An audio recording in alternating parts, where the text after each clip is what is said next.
Bon, bah alors, bonjour. Du coup, je vais juste vous dire un mot très rapide avant d'introduire la présentation d'Amir. Donc bon, moi, je suis un habitué un petit peu de ce lieu. J'ai organisé pas mal d'événements ici et de programmes, notamment avec François-Xavier pour un programme qui démarre le mois prochain. Et voilà, donc je suis très heureux d'être là pour parler d'un sujet qui nous excite forcément tous, tant pour les passions qu'il fait déferler, les espoirs et les craintes qu'il apporte aussi autour de l'intelligence artificielle, et aussi pour introduire en particulier aujourd'hui une fondation, X-Prize, que certains d'entre vous connaissent peut-être. On vous a envoyé du coup quelques liens, peut-être que vous avez déjà eu l'occasion de regarder tout ça.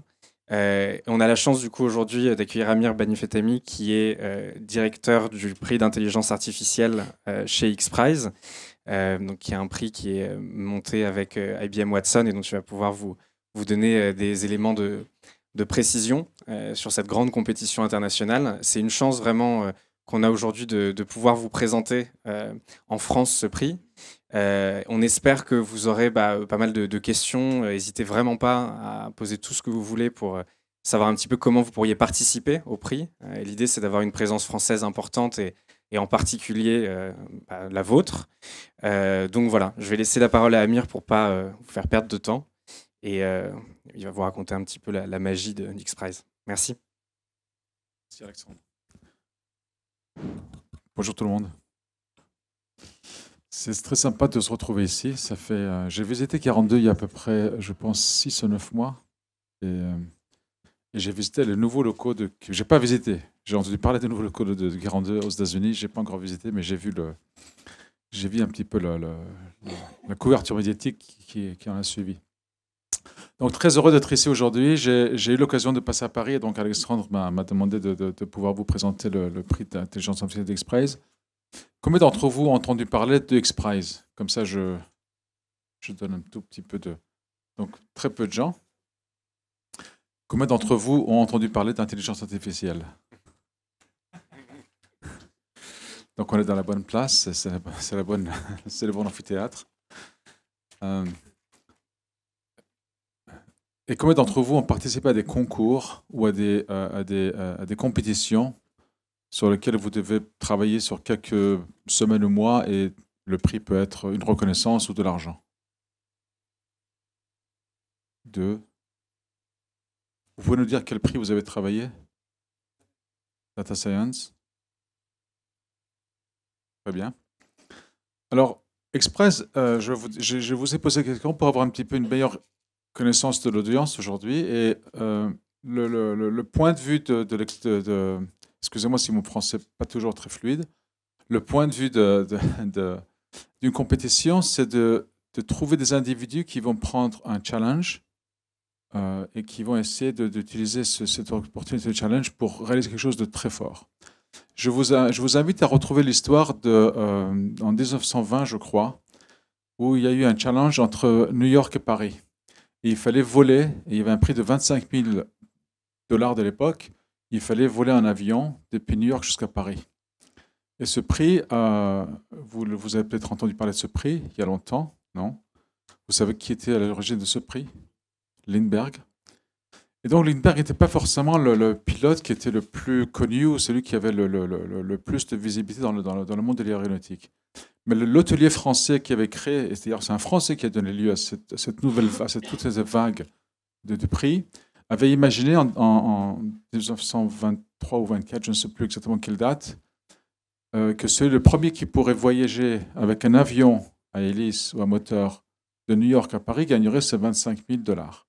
Et en fait, beaucoup d'équipes sont créées, et aucun d'entre eux n'a réussi, except ce fameux Lindbergh, qui a utilisé beaucoup de son ingéniosité, mais qui a aussi trouvé un moyen de diminuer la pesanteur des avions, et donc de lancer cette nouvelle vague de challenge qui était les prix. Et donc, quelques années plus tard, une personne aux États-Unis du nom de Peter Diamandis, que vous connaissez peut-être pas, a utilisé cette méthode pour dire: le monde a besoin toujours d'innovateurs qui vont aller beaucoup plus loin. La façon dont nous innovons et la façon dont nous trouvons des solutions à des problèmes est toujours très linéaire. On étudie, on apprend des technologies, on essaie de résoudre des problèmes, en équipe ou tout seul, et puis on progresse sur un certain rythme. Comment peut-on nous progresser pour que les solutions qu'on trouve dans les 10 ou 20 prochaines années soient trouvées sur 1 ou 2 ans. Et donc, c'était ça le point de départ. Et donc, son inspiration, c'était ce vol de Lindbergh, qui à l'époque avait effectivement gagné 25 000 $, mais l'histoire nous avait démontré que ces 25 000 $ avaient donné lieu à plusieurs millions de dollars d'investissement pour les équipes concurrentes, et donc avait multiplié par 10 le nombre de licences de brevets de pilote, et donc toute une ère d'aviation privée qui s'est ouverte grâce à ce prix. Et donc c'était un petit peu ça l'idée. Donc Express est une fondation américaine qui a été créée il y a 20 ans, sur le seul principe de dire, si on devait créer de l'innovation, cette innovation doit être exponentielle. Elle ne peut pas être linéaire. Et donc, on va motiver les individus à trouver, à résoudre des problèmes très, très, très durs en leur donnant un grand prix. À l'époque, 25 000 $, c'était beaucoup. Il y a plus d'un siècle, presque un siècle. Aujourd'hui, les prix vont entre 2, 3 et 40 millions de dollars.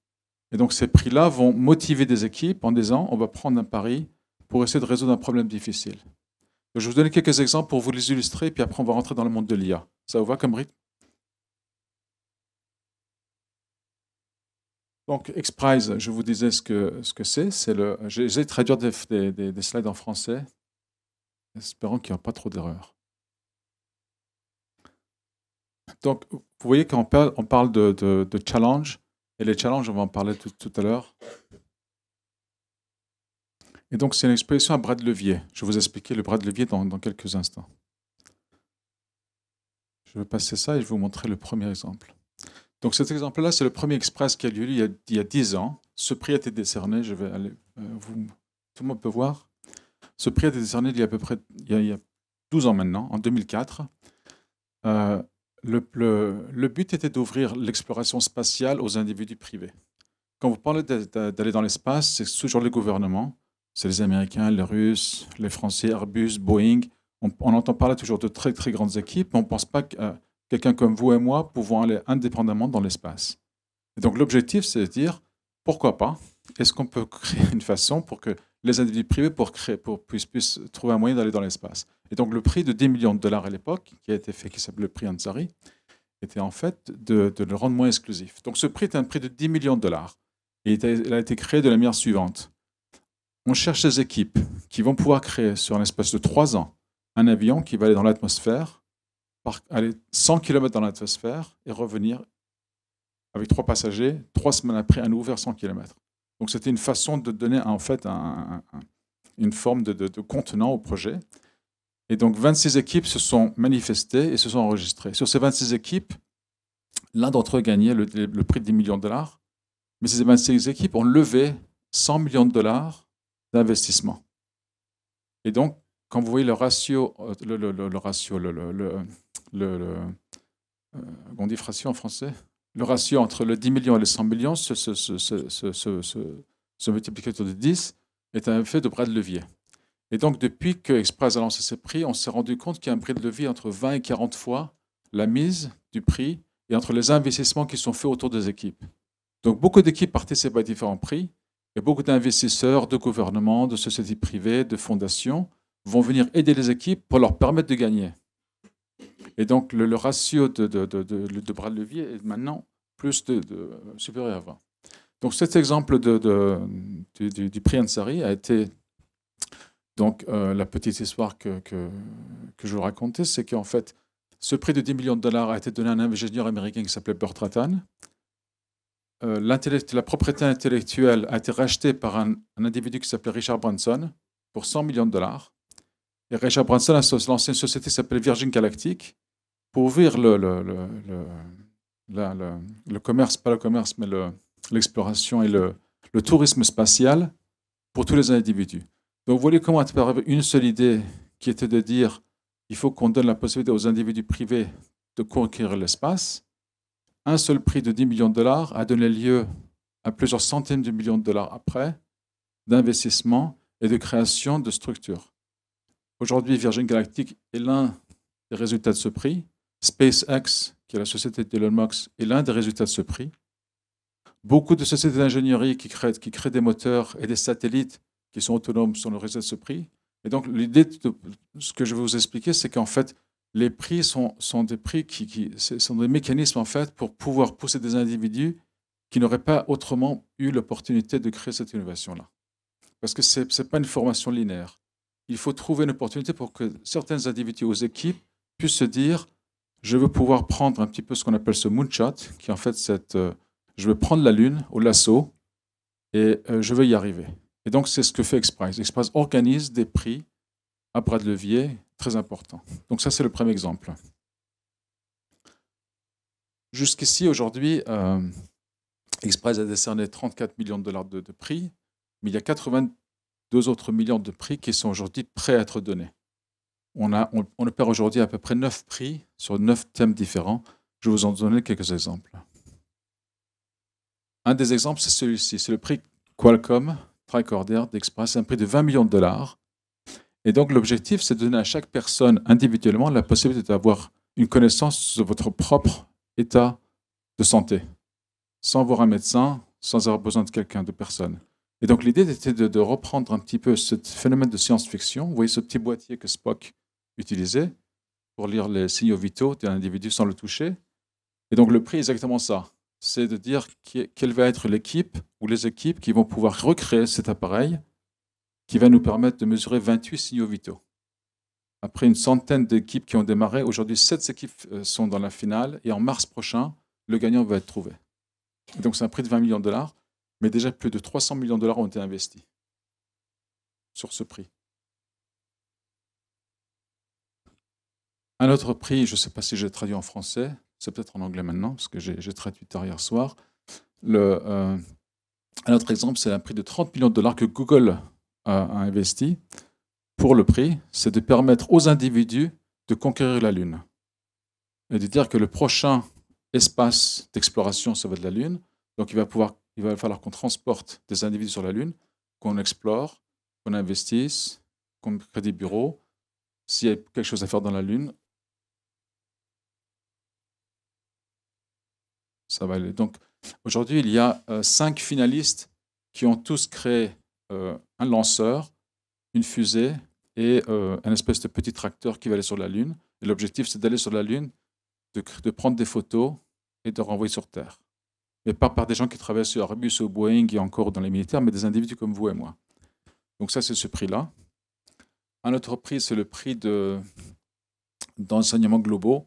L'idée, effectivement, c'est de dire que beaucoup de gens aujourd'hui ne savent pas lire ou écrire ou n'ont pas accès à des écoles. Et comment peut-on faire en sorte qu'on éradique de manière complète, je pense qu'il y a des problèmes de signaux sur le... On éradique de manière complète le non-accès aux sciences de base. Et donc cette compétition aujourd'hui est en cours. Plus de 120 équipes sont inscrites. Il y a, je crois, 3 équipes ou 4 équipes françaises qui sont en cours.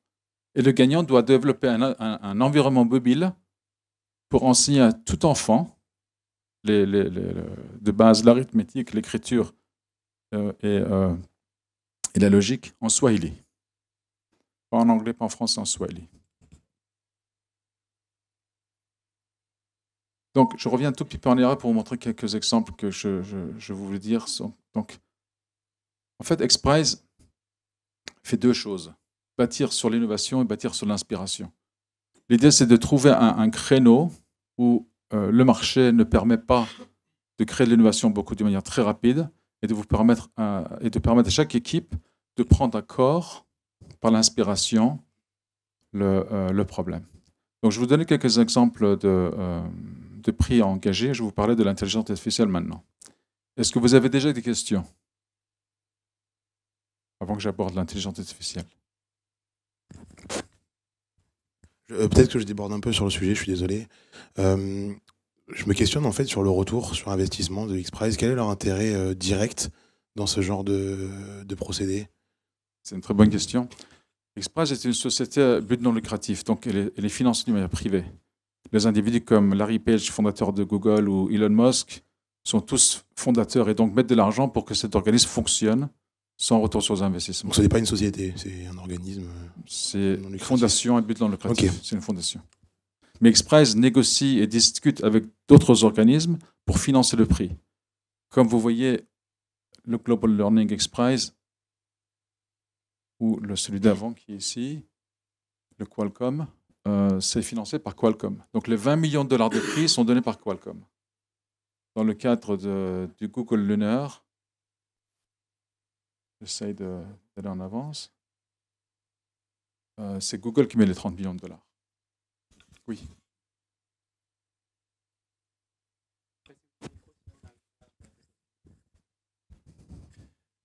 Dans chacun de ces prix, donc là c'est Google qui donne 30 millions, enfin, qui promet 30 millions. Est-ce qu'à terme, le gagnant, il a des obligations envers Google ou non? De même, dans le précédent, celui financé par Qualcomm, le gagnant a-t-il des obligations envers Qualcomm? Tous les prix sont totalement indépendants et autonomes de celui qui remet l'argent. C'est-à-dire que les équipes gardent leur propriété intellectuelle, gardent tout leur travail, ne donnent rien à Google.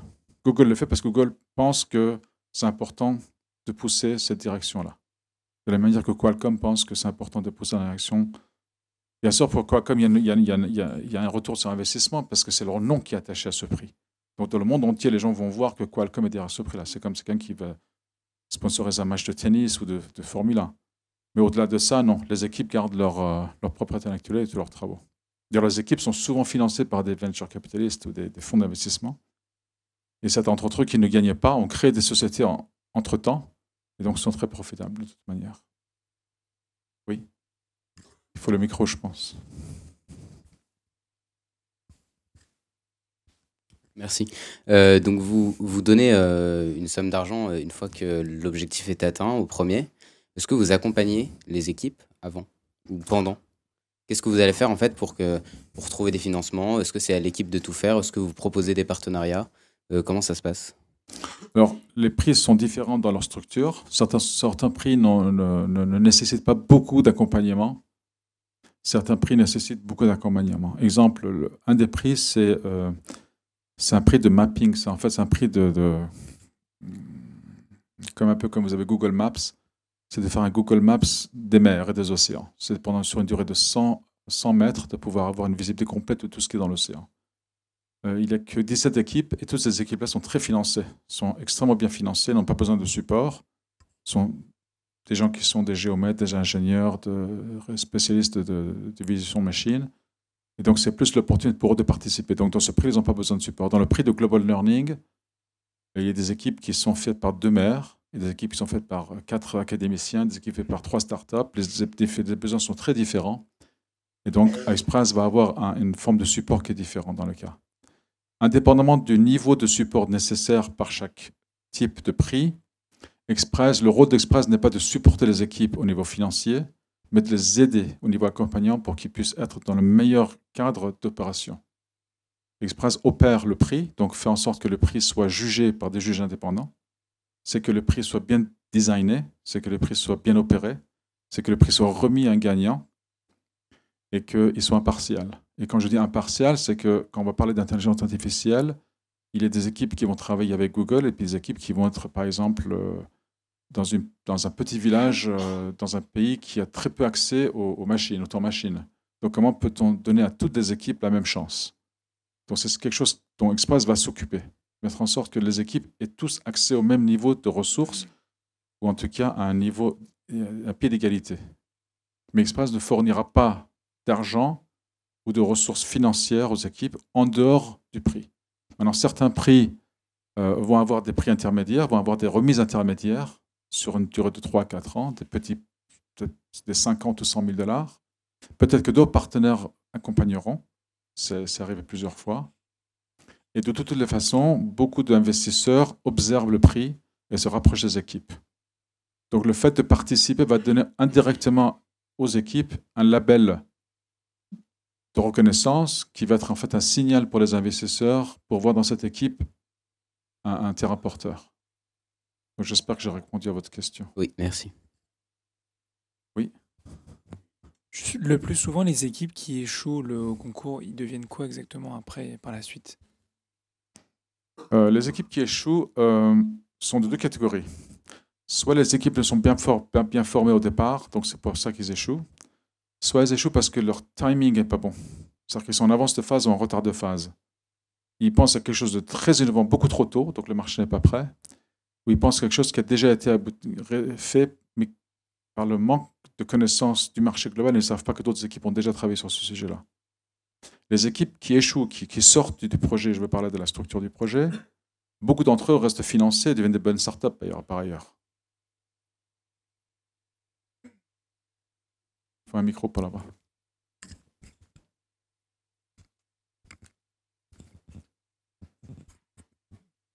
J'imagine que toutes les équipes ne peuvent pas être acceptées pour déjà participer au prix, puisque vous dites que ça donne un espèce de label, le simple fait de participer. Donc comment est-ce que vous les choisissez? Comment est-ce que vous faites la sélection?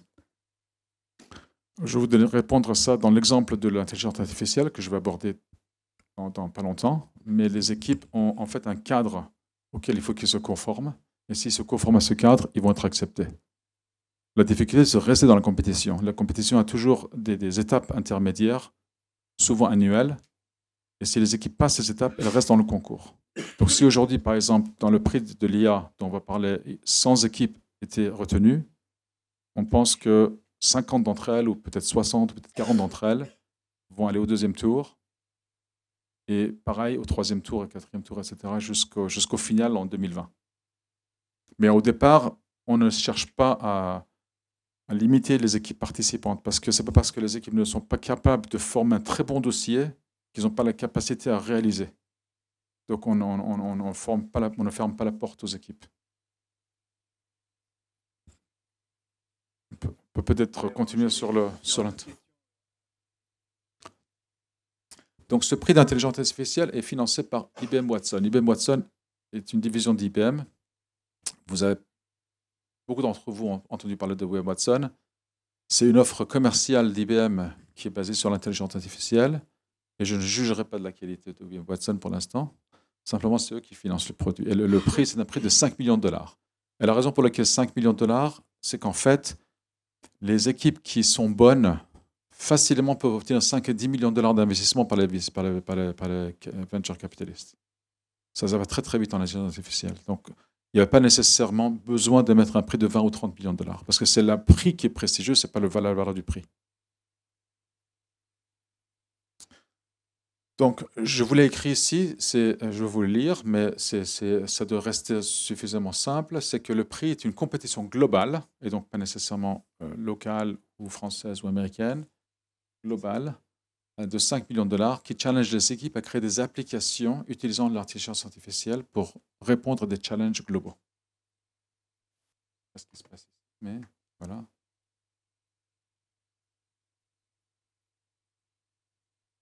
C'est bon?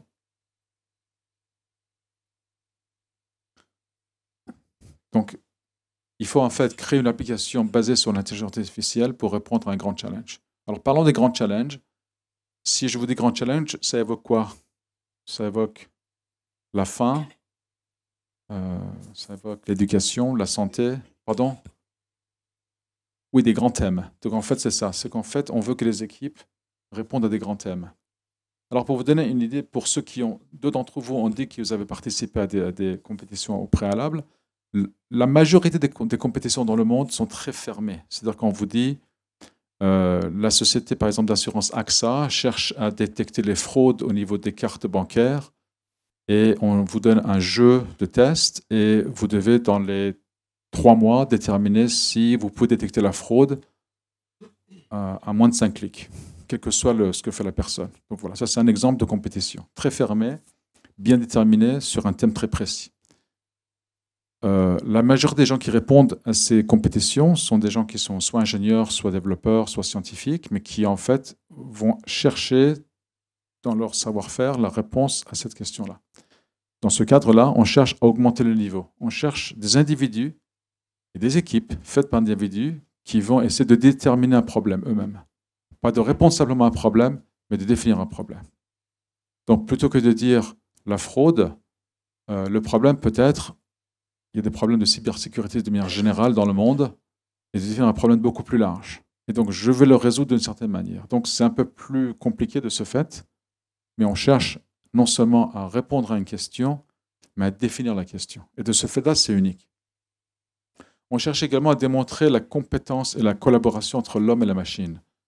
Qu'on soit adepte de science-fiction ou qu'on lise ce qui se passe dans le monde autour de nous aujourd'hui, il y a vraiment 2 écoles de pensée qui sont soit très utopiques, soit très dystopiques, soit très positives ou négatives.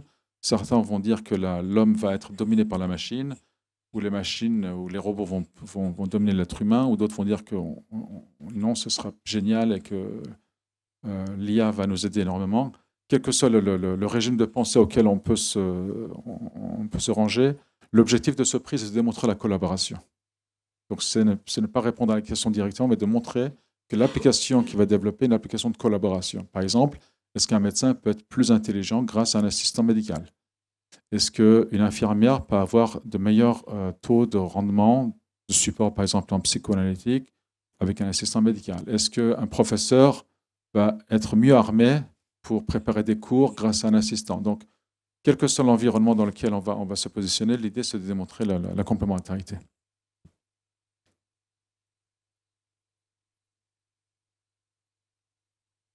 Donc, comme je le disais, c'est un challenge qui est open, c'est-à-dire que chaque participant définit son prix. Alors, ça crée un problème parce que dans l'exemple que je vous donnais, par exemple, sur l'assurance AXA qui demande à toutes les équipes de détecter la fraude, tout le monde va travailler dans la même direction. Tout le monde, c'est comme en fait une course. Tout le monde essaie d'arriver premier dans une course. Dans ce cas de figure, on va avoir des pommes et des oranges. On va avoir, je traduis de l'anglais carrément, on va avoir des gens qui vont avoir des réponses différentes. Certains vont travailler, par exemple, sur la cécité médicale, d'autres vont travailler sur la fraude informatique, d'autres vont travailler sur des robots penseurs, certains vont travailler sur des robots poètes.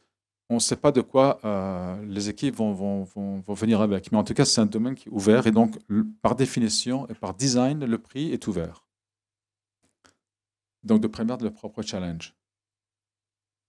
Et donc, à partir de ça, on veut identifier pas simplement des problèmes, mais des façons de résoudre des problèmes. On pense qu'en fait, c'est la dérivée qui est plus intéressante que si vous me suivez au niveau mathématique, c'est qu'en fait, ce n'est pas le problème qui est intéressant, c'est l'approche de la résolution de problème qui est intéressante. Et donc, on veut en sorte détecter ça. Bien évidemment, il y a des prix d'étape. Comme je vous le disais, le prix de 5 millions, mais il y a à peu près 500 000 $ de prix qui sont donnés un petit peu saupoudrés sur les 3 ans. Et d'autres partenaires vont probablement nous donner des compléments. Il y a 2 jokers. Et les jokers, pour nous, c'est le prix aujourd'hui. La date limite d'enregistrement pour rentrer dans ce prix-là est le 19 janvier 2017. Et donc, les retardataires ne pourront pas rentrer. Par contre, on sait que le domaine de l'intelligence artificielle évolue à une telle rapidité qu'il est possible, dans 6 mois, dans 1 an, dans 2 ans, qu'il y ait en fait des cassures majeures et des technologies majeures qui rentrent dans le marché qu'on ne veut pas éviter, qu'on ne veut pas ne pas pouvoir inclure, on ne veut pas les perdre. Donc, en fait, on a créé 2 jokers qui peuvent rentrer en 2017, en 2018 dans la compétition, s'ils démontrent à tous les juges qu'ils sont au moins aussi bons que tous les autres participants. Ça ne veut pas dire qu'ils vont gagner.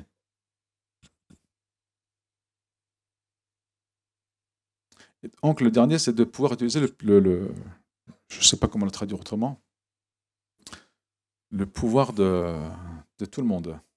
Donc, ce prix est un prix, en fait, si je vous donne un exemple, imaginez que 4 d'entre vous créent une équipe, vous allez trouver un problème, identifier un problème sur lequel vous avez déjà réfléchi, bien évidemment, et essayer de bâtir une équipe hybride et de vous précipiter à le résoudre, et donc de créer les différentes étapes. Comment vous allez vous être aidé?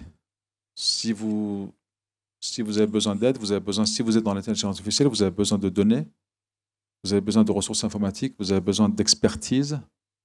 Donc, nous, en fait, dans la structure de ce prix-là, on a fait en sorte que chaque équipe, pour répondre un petit peu à votre question, ait accès à 3 types de ressources. Une, c'est une ressource humaine. Donc, c'est une ressource ingénieur, c'est une ressource d'expert. Si vous travaillez sur un domaine médical, ça va être des médecins. Si vous travaillez sur un domaine plutôt informatique, ce sont des informaticiens.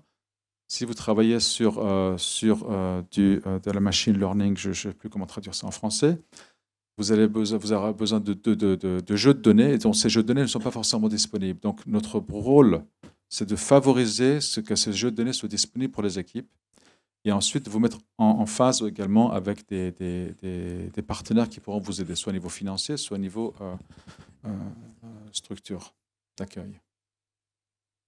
Donc, comme je vous le disais, la compétition est 3 ans à partir de janvier. La date d'enregistrement est le 19 janvier. Et les équipes ont 2 mois après ça pour créer un dossier de compétition. Le dossier de compétition, en fait, c'est ni plus ni moins de donner en fait aux juges une description de leurs étapes annuelles et de dire comment ils veulent être jugés. Donc si par exemple je venais décrire mon problème ou ma problème, je vais prendre un exemple que Alexandre a entendu plusieurs fois, de détecter le mensonge à travers une vidéo d'une personne. Et je dis, je pourrais détecter qui ment sur une vidéo de 3 secondes. Je vais définir mes étapes en disant, la première année, il me faudra peut-être 1 heure pour détecter le mensonge, avec un jeu d'apprentissage dont j'ai besoin de 3 jours d'apprentissage machine. Et la deuxième année, je pourrais réduire ce délai à peut-être 15 minutes. Et la troisième année, je pourrais réduire ce délai à moins de 10 secondes.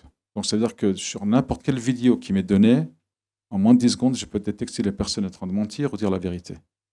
Donc, je vous écris un exemple, juste histoire d'illustrer le protocole, mais ce sont des étapes. Et vous définissez, chaque équipe définit ses étapes. Et donc, on a fait de cette sorte pour que les équipes travaillent sur les sujets qui leur sont chers et sur ceux sur lesquels ils sont experts, sur ceux qu'ils sont intéressés de faire. Et pas leur donner un sujet sur lequel ils ne sont pas forcément experts.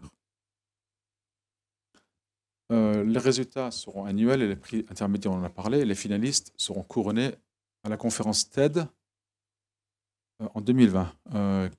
Qui ne connaît pas TED, la conférence TED? Ou les TED Talks? Vous connaissez les TED Talks?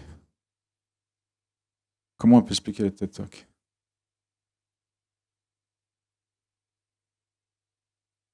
Voilà. C'était une conférence très connue et qui a aujourd'hui plus de 5 milliards de vidéos vues, qui écrit en fait au travers de conférences annuelles des petites vidéos qui sont moins de 18 minutes. Et l'emblème de TED, c'est Technology, Entertainment, Design, qui crée TED, TED en anglais, et qui donne lieu à des TED Talks. Donc tout le monde va aller sur scène et va donner un TED Talk, donc sur une idée qui mérite, qui vaut la peine d'être comment vous dites, diffusée. Voilà, donc c'est en TED 2020 que les 3 finalistes seront couronnés. Et donc ça, c'est une représentation visuelle des différentes étapes entre l'enregistrement et les milestones annuels. Vous voyez, vous? Alors, comment participer et gagner? Tout d'abord, c'est important de définir un problème, de trouver un problème ou une initiative ou quelque chose qui est important à résoudre. Alors, difficile ne veut pas forcément dire important. Important ne veut pas forcément dire difficile. Il y a des problèmes vraiment importants dans le monde qui ne sont pas vraiment très difficiles. Mais parfois, on est bloqué dans la politique ou dans le ronronnement habituel et on ne les résout pas. Mais on cherche de chercher des problèmes qui sont solvables et pour lesquels l'intelligence artificielle et l'homme-machine va pouvoir aider à les résoudre. Ensuite, c'est important de créer des équipes hybrides.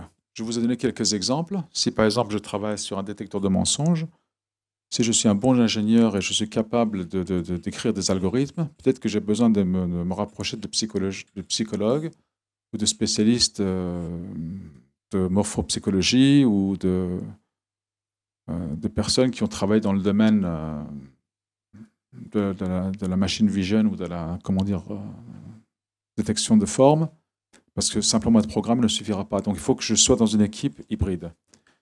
Et tous les gros problèmes nécessiteront des équipes hybrides. Ce ne sera pas forcément une affaire d'informaticien ou une affaire d'experts. Et ensuite, c'est de créer des étapes réalisables. Dans l'exemple que je vous citais, j'essaie d'illustrer des étapes qui, dans mon esprit, sont mesurables et faisables. Et donc, lorsque je vais décrire mon entrée dans la compétition, je vais essayer de décrire ces étapes-là. Et comme vous posez la question, c'est d'utiliser le support que nous vous apportons. Le support que nous apportons, c'est un support, un écosystème complet. Par exemple, si vous connaissez l'organisation qui s'appelle IEEE, c'est une organisation d'ingénieurs électroniciens, informaticiens. Vous connaissez? Donc, c'est un partenaire du prix. Il y a à peu près 50 000 ingénieurs dans le monde qui en font partie. Et donc, cette organisation va faire appel à tous les ingénieurs dans le monde si une équipe a besoin d'un problème particulier pour que les ingénieurs viennent en support.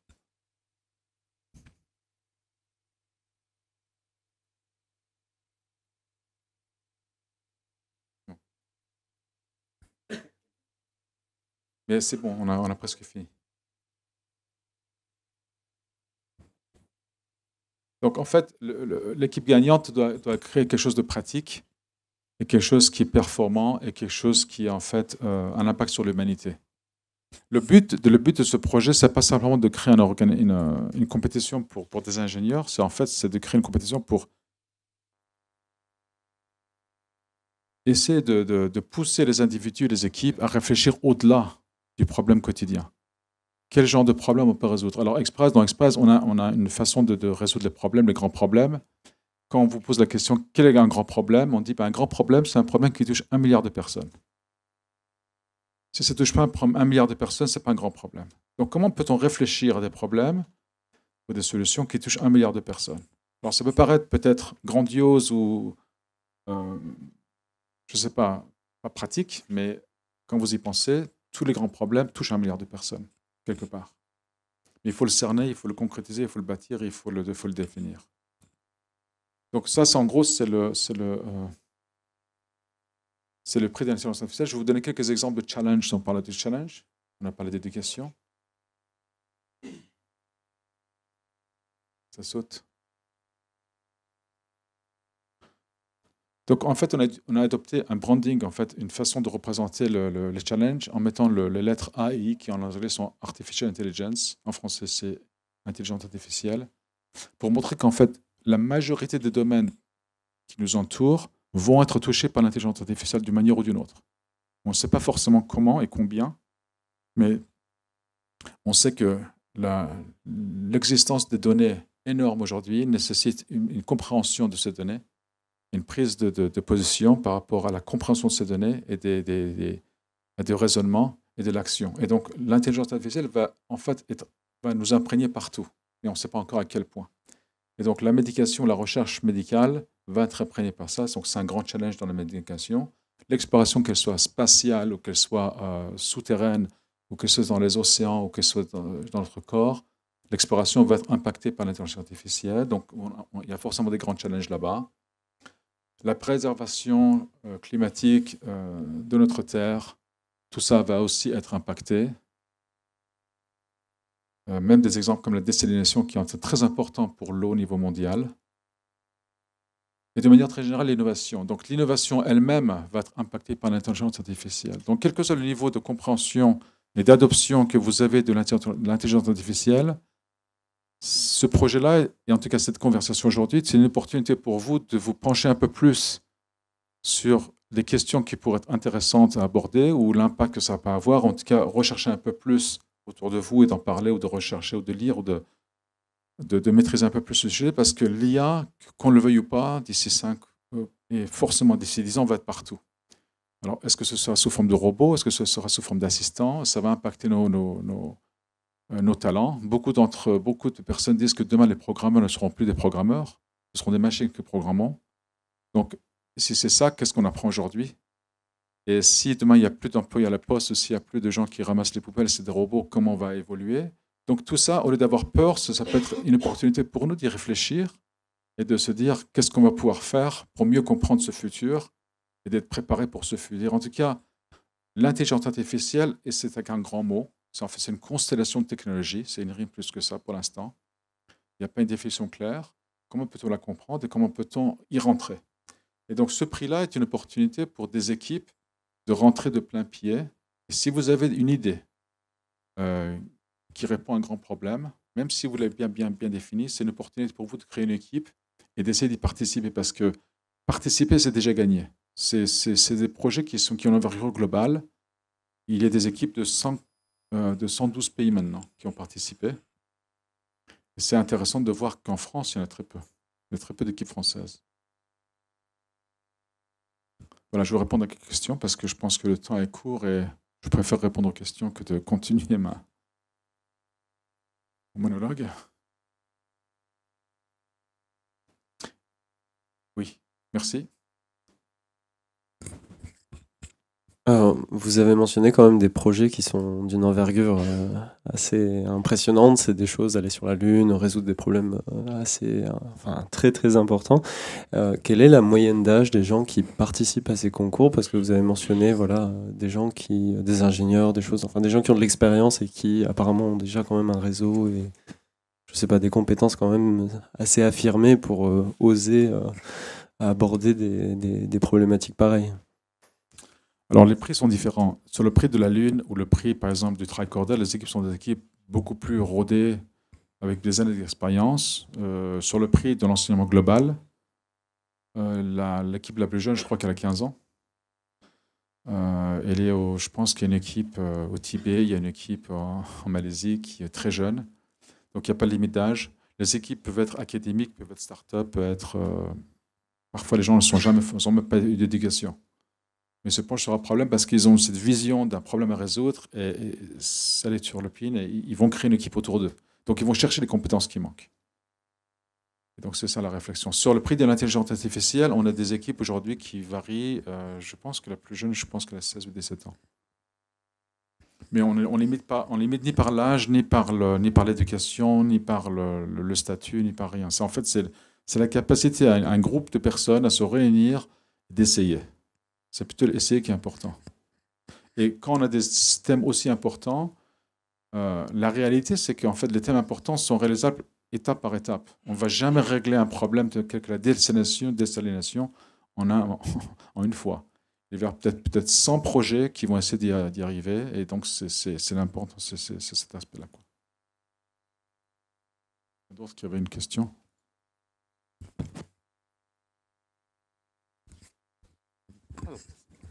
Oui, bonjour.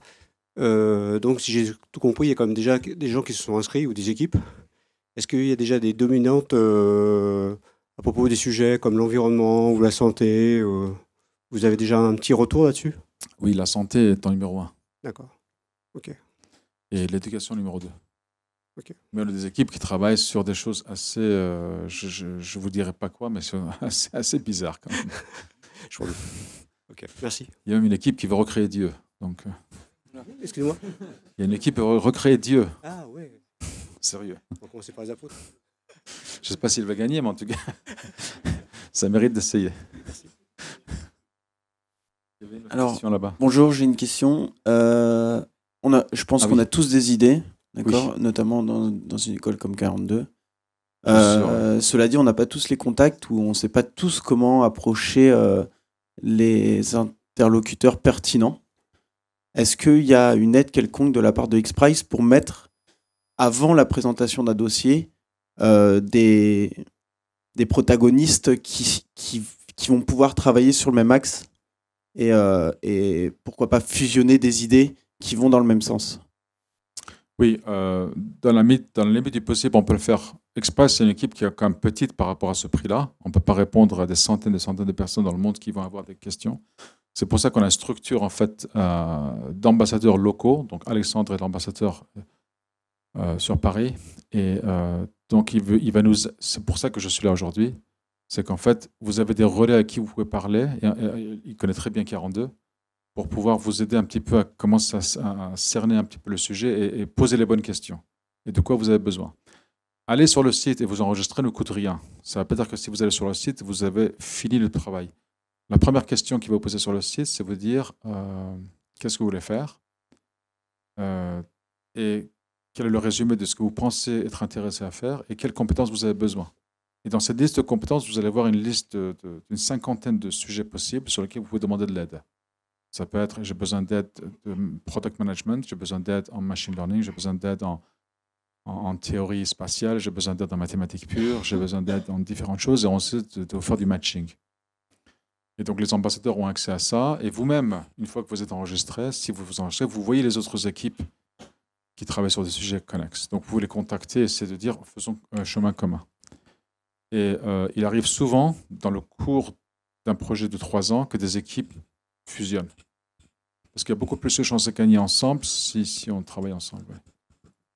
Mais au départ, on ne cherche pas à ce que les équipes aient toutes les réponses.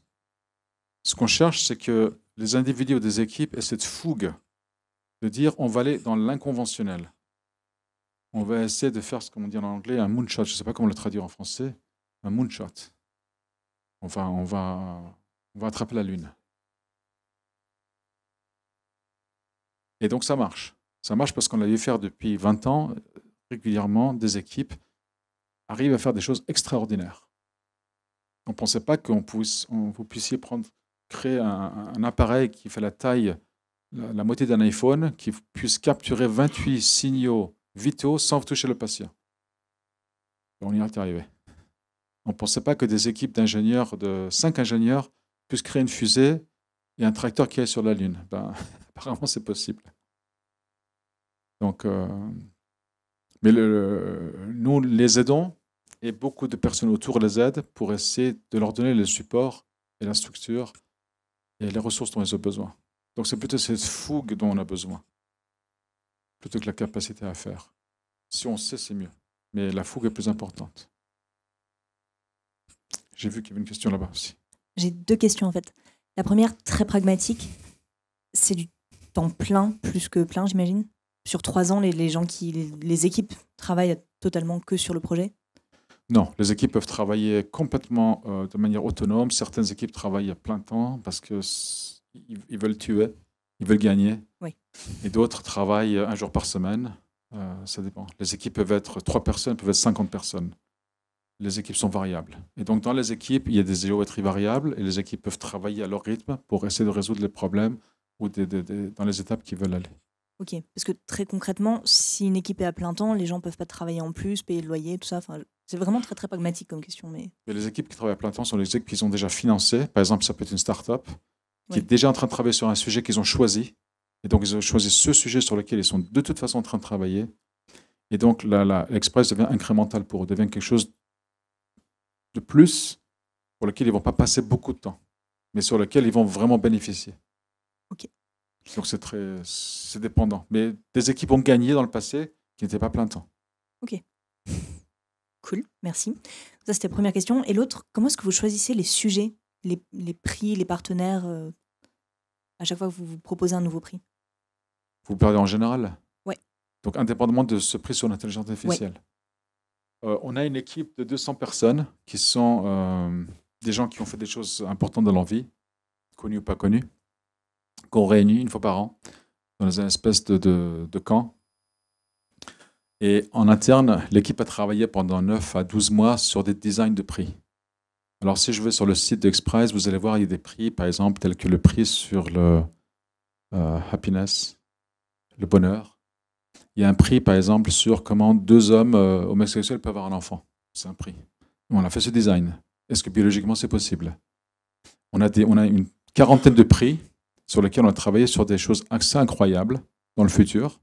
Et donc, on expose à ce groupe de 200 personnes qui sont des CEO, qui sont des patrons d'entreprise, qui sont des prix Nobel, qui sont des scientifiques, qui sont des littéraires et autres, de se réunir et de décider lesquels prix sont mûrs pour lancer. Et quand les prix sont mûrs pour lancer, qui sont adoptés, on cherche un partenaire qui va financer le gagnant et donc on le perd. Donc, c'est un procédé qui est bien rodé maintenant. Alors, ça peut paraître parfois un peu fou ou lunatique ou je ne sais pas. Mais en fait, c'est très concret. Les Américains sont assez concrets sur les choses et il y a des résultats. Mais c'est une façon différente de pousser l'innovation. C'est une façon différente d'inviter les gens à participer, à essayer. Et on a vu que ça marche. J'avais une autre question quelque part. Oui. Un micro, je pense. Une fois qu'on s'est lancé dans le projet, quelles sont les possibilités de pivot? Est-ce qu'on peut réorienter sa problématique? Oui. D'accord. Oui, parce que comme tout projet, on ne sait jamais à l'avance. Il faut essayer pour savoir. Et donc, c'est normal de pivoter. Mais le pivot, ce n'est pas par exemple dire je vais détecter une machine à mensonge et je vais pivoter maintenant sur un robot qui va aller sous l'océan. Ce n'est pas ce genre de pivot.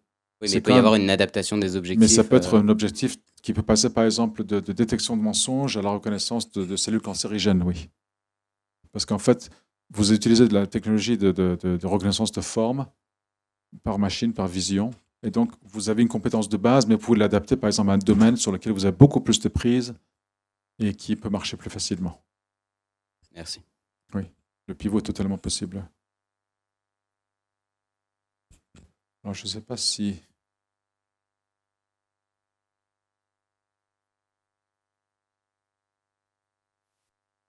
Alors, il y a quelque chose qui... Ça marche?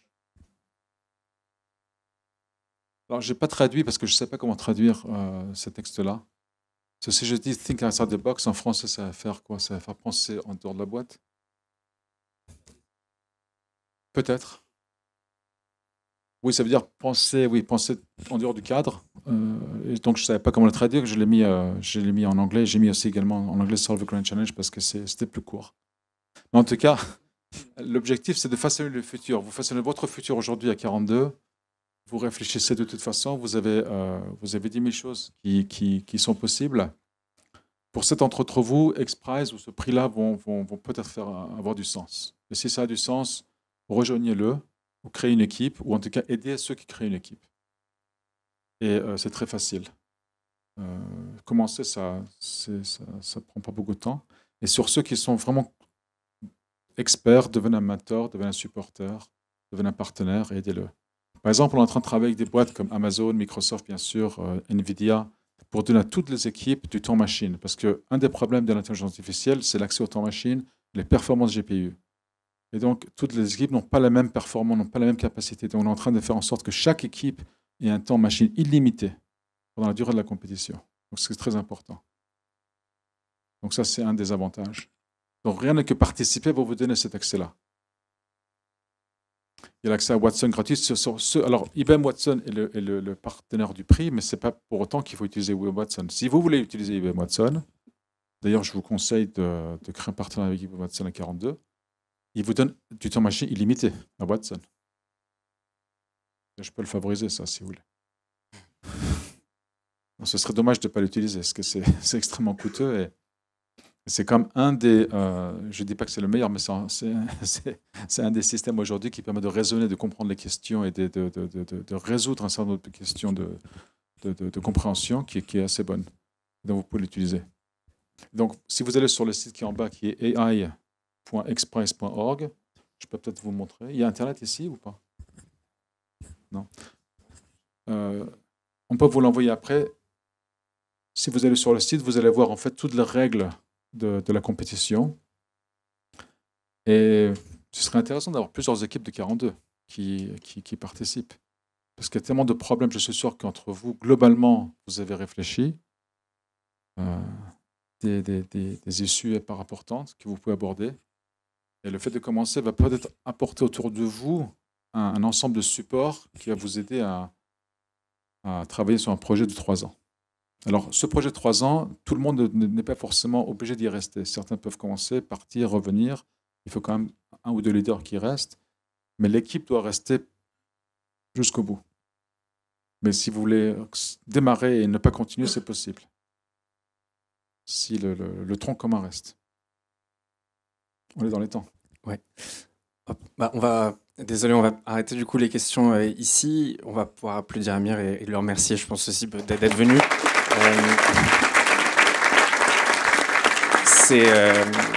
Si on est venu ici en particulier, en plus on avait vraiment que cet après-midi à Paris pour vraiment faire le tour de projets prometteurs et d'universités où on allait pouvoir un peu évangéliser les projets d'XPRIZE, en particulier l'intelligence artificielle. Donc voilà, c'est vraiment important pour nous, effectivement, de pouvoir mettre en avant votre travail et vos idées. Je rebondis sur ta question, c'est vrai qu'il y a un énorme challenge au niveau de l'hybridation des équipes pour créer des équipes interdisciplinaires. Moi, la raison pour laquelle j'ai choisi de m'engager sur ce prix et de rejoindre Amir, c'est évidemment fasciné par toutes les questions du futur qui se construit par l'intelligence artificielle aujourd'hui. C'est aussi parce que je co-dirige un programme de recherche à Normal Sup qui s'appelle Post Digital, où on a mixé justement des scientifiques et des départements littéraires pour réfléchir à des futurs fictionnels de la technologie, où du coup on est habitué à ce mariage en fait de formation littéraire et scientifique. Donc là-dessus, moi je serais très heureux justement pour ceux qui sont intéressés de vouloir développer des projets, de vous aider, que ce soit pour les différentes personnes avec qui je pourrais vous mettre en relation.